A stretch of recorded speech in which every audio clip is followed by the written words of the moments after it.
Welcome to školasrpskog.com. Today we are practicing days of the week. So let's start.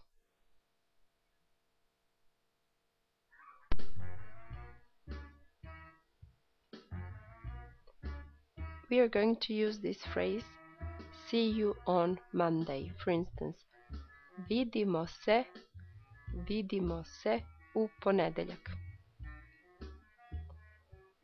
Ponedeljak, vidimo se u ponedeljak.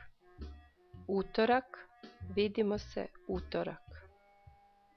Sreda, vidimo se u sredu. Četvrtak, vidimo se u četvrtak. Petak, vidimo se u petak. Subota, vidimo se u subotu.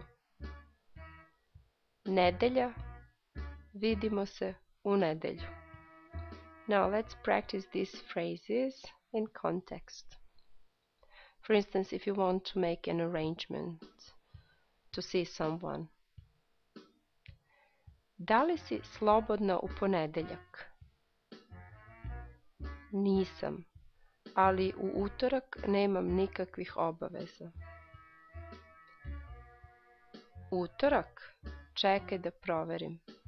U utorak nisam u Beogradu. Šta misliš da se vidimo u sredu?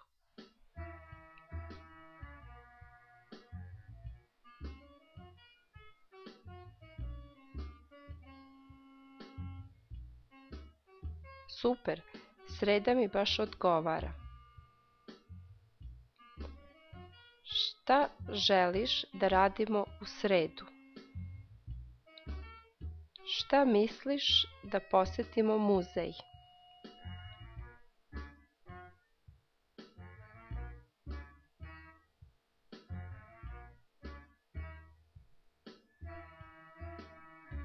Odlična ideja. Šta misliš da posle posetimo izložbu slika u blizini? Dogovoreno. Vidimo se u sredu u 5.